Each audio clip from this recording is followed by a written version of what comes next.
All right, part C of the exam. This is the first page. And as you can see, I have the part C answer booklet open and ready to go, as well as my earth science reference table. And the direction reads, Directions 66 to 85. Record your answers in the spaces provided in your answer booklet. Some questions may require you to use the 2011 edition Earth Science edition reference tables for physical setting Earth Science. Base your answers to questions 66 through 68 on the passage and the map below and your knowledge of Earth Science. The map shows a portion of northeastern New York and northwestern Vermont. Wollastonite, a versatile industrial mineral. Wollastonite is a mineral composed of calcium, silicon, and oxygen, CaSiO3. The formation of wollastonite can occur when a large area of silica-rich rock and limestone is deeply buried and recrystallized at temperatures from 400 degrees Celsius to 450 degrees Celsius. The Lewis deposit, located in Willsboro, New York, contains approximately 60% wollastonite. Since the early 1980s, wollastonite has been used as a replacement for asbestos in products such as installing boards and panels, roofing tiles, and brakes. Wollastonite is also used in ceramic glaze mixes. All right, and then they give us this northeastern New York State and northwestern Vermont map with our latitude and longitude coordinates, as well as a map scale at the bottom. So we can use any of the information that they give us to answer the next few questions from 66 to 68. So here we go. So in the passage, we know that we're talking about the mineral, wollastonite. And we know that this mineral has been recrystallized and it is made of silica-rich and rock and limestone. Okay? So the passage gives me a couple of clues already on things that I'm going to focus on while trying to answer my questions, or things that I'm going to look for in my earth science reference table. Okay, number 66 reads, identify the process that recrystallizes silica-rich rock and limestone into wollastonite using heat and pressure. All right, so the paragraph and the question told us that the process was recrystallization of silica rock and limestone. So the first thing I'm going to do is say, all right, this is an earth science reference table question, because I know that the reference table consists of a rock cycle infographic that I can use to help me look at different rocks and their formation and see what type of rock forms from heat and pressure and what kind of process would this be. All right, so again, the question said identify the process. So we're going to identify the process, and we know that heat and pressure is either going to be a part of our igneous or metamorphic rock processes, because those processes are going to take place within the Earth's surface. Okay, so as you can see, I am looking at my infographic. This is the whole picture of it. Okay, but over here in the corner, I can see that it tells me that metamorphic rocks form from heat and increasing pressure with depths, and also from recrystallization. Okay, it also gives me this thing right here, which we call a transform boundary. And then this is where my limestone and dolostone have been recrystallized. So now that I have that information, I know that the process that metamorphic rocks go through is the process of metamorphism. Okay? So even though the Earth Science Reference Table doesn't specify the term metamorphism, this is an Earth Science knowledge content. Okay? So we should know that metamorphic rocks comes from a process called metamorphism. All right, so let's write that on our answer sheet.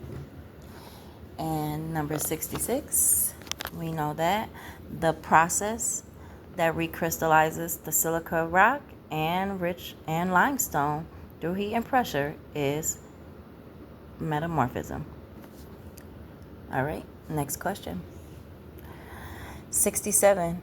Identify one mineral other than wollastonite that is used in ceramics. So I'm not even going to go back to the paragraph at this moment. I'm going to use what they told me, and they told me to identify one mineral.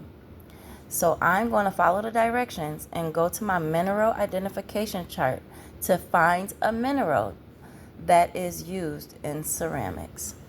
All right, so here is our Earth Science reference table, and on the new reference table, they do give us the mineral identification chart, but on the mineral identification chart, they do not mention the uses. So I'm going to go to our 2011 Earth Science reference table and find that information instead. And so here we are.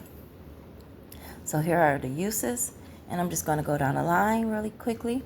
And here we go. Ceramics, paper. So I know that talc can be one of my minerals. Okay. And then let's see if I have any other choices. Potassium feldspar and also plagioclase feldspar are also used in ceramics. So you got 3 answer choices there to choose from. All right, so let's go over to our answer booklet.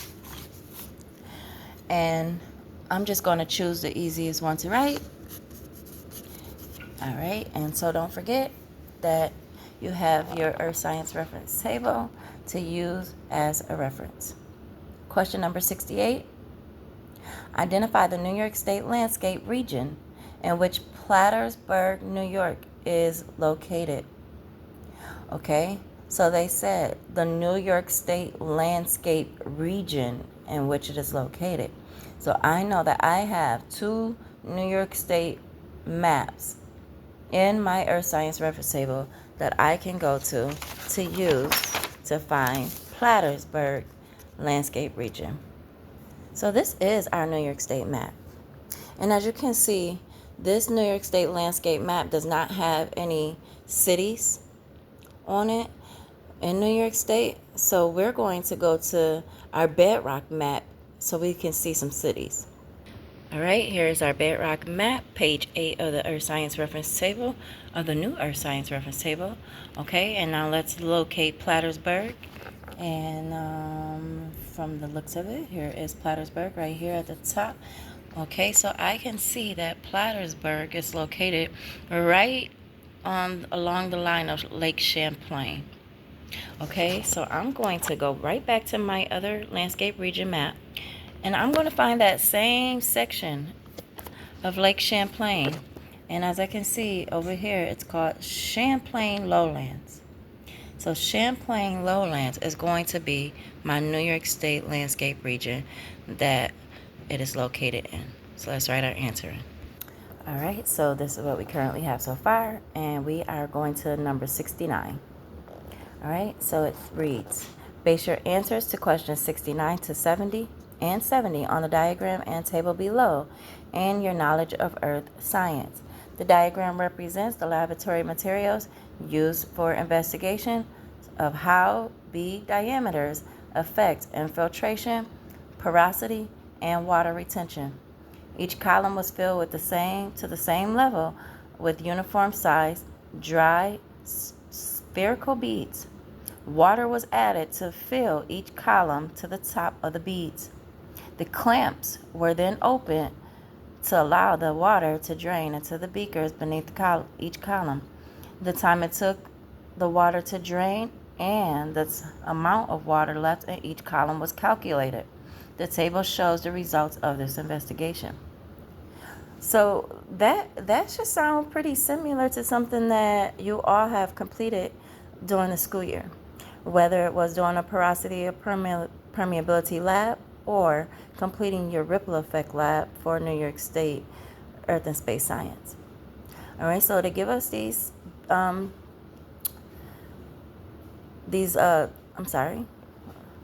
So they give us these diagrams with each filled with beads, different size beads. And they give us the chart at the bottom. They say that this is the effects of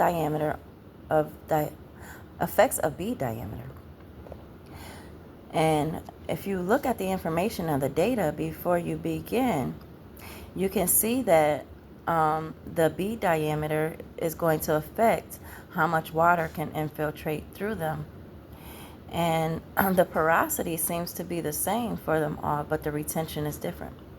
So let's read the first question. It says, on the grid in your answer booklet, construct a line graph by plotting the infiltration rates for the 5 bead diameters listed in the table. Connect the 5 plots with a line. Good morning. All right, so they didn't ask us to answer a question, they asked us to plot. So plotting should be something that you should have some practice with throughout this school year. So they want us to plot the bead diameter and infiltration rate. So I know that I'm going to be doing column 1 and column 2. So in order to plot this, I am going to use the graph that is in the answer booklet that's given to me. And of course they want a line graph, so I know that I'm going to just place small dots on the graph to represent the intersection that they meet. Okay, so let's go.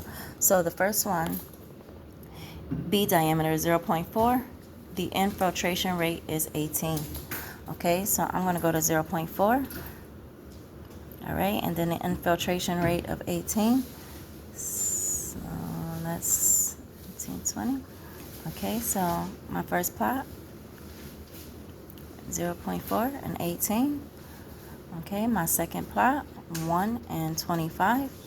That's 1, 22. All right, that is my second plot. All right, so I have all my plots on, and if you did it correctly, then your plot should look something like this. All right, next question. State the relationship between increasing bead size and the amount of water retention in the column.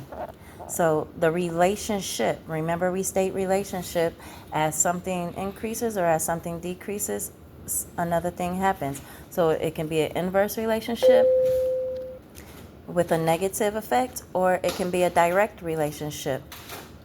So let's see. So the bead size,